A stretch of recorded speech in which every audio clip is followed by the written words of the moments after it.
अस्सलाम वालेकुम। मैं उम्मीद करता हूँ कि तमाम लोग खैरियत से होंगे। इस वीडियो में हम लोग बात करेंगे पाकिस्तान एयरफोर्स में अनाउंस होने वाली लेटेस्ट जॉब्स के हवाले से।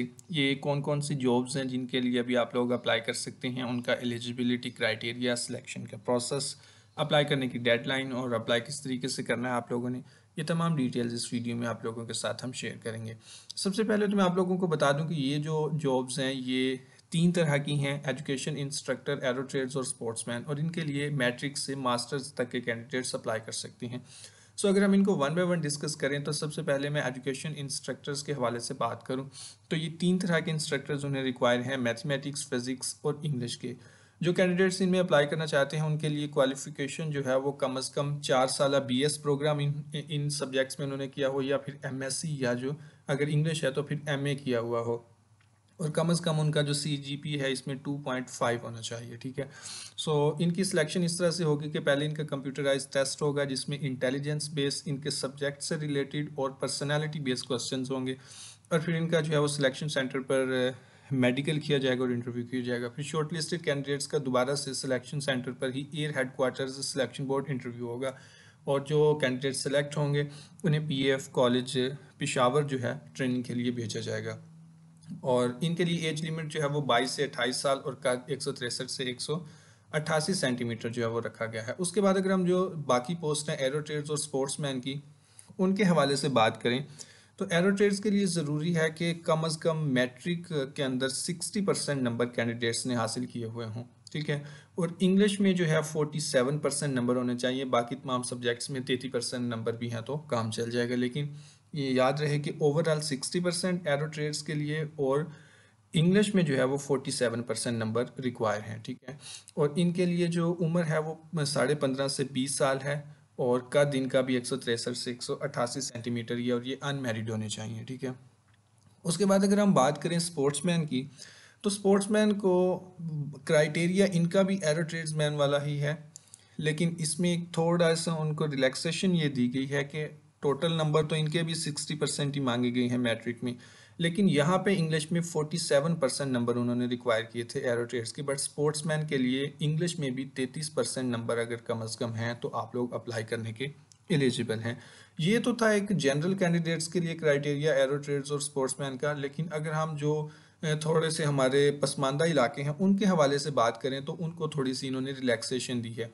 अब वो रिलैक्सेशन क्या है कि पंजाब, सिंध, केपी और आज़ाद कश्मीर के जो मंजूर शुदा दूर दराज पसमानदा दही इलाके के जो कैंडिडेट्स हैं, और वो अगर अपने ही इलाकों से उन्होंने मैट्रिक पास की है तो मैट्रिक में अगर कम अज़ कम उनके 50% नंबर भी हैं और इंग्लिश में उनके 33% नंबर हैं उसके साथ साथ, तो वो लोग एरो ट्रेड्स और स्पोर्ट्समैन दोनों पोस्टों के लिए ही अप्लाई कर सकते हैं।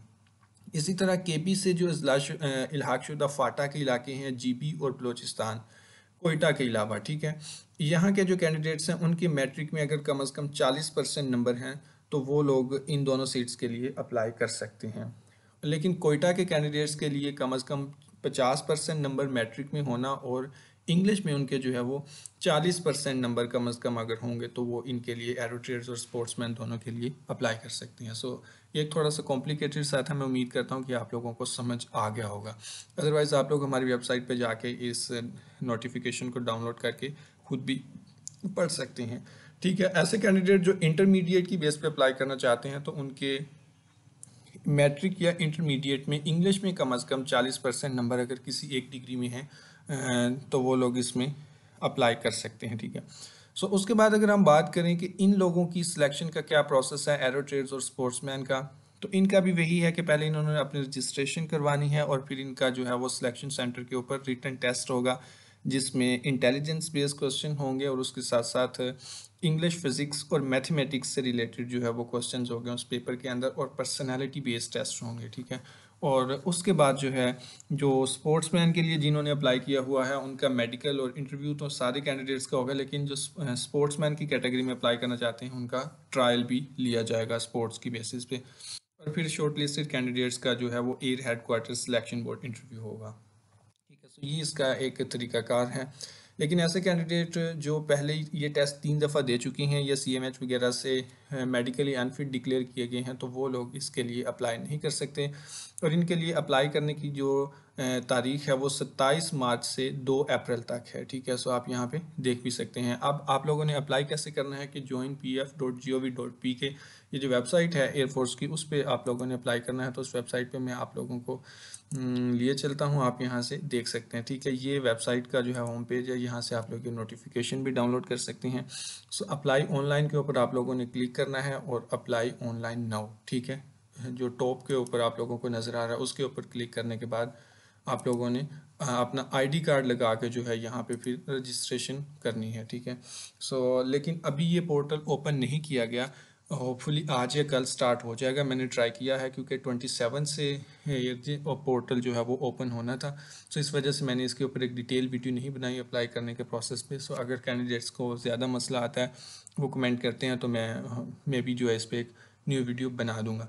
सो आप लोगों को तमाम तर जॉब अपडेट्स अगर एक पॉइंट पे चाहिए तो आप लोग हमारा चैनल लाजमी तौर पे सब्सक्राइब कीजिएगा।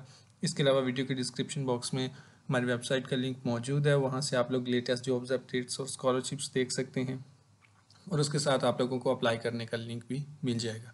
सो मैं उम्मीद करता हूँ वीडियो आप लोगों के लिए हेल्पफुल रही होगी। तो वीडियो को लाइक करना और चैनल को सब्सक्राइब करना मत भूलिएगा। वीडियो देखने का बहुत शुक्रिया। अल्लाह हाफिज़।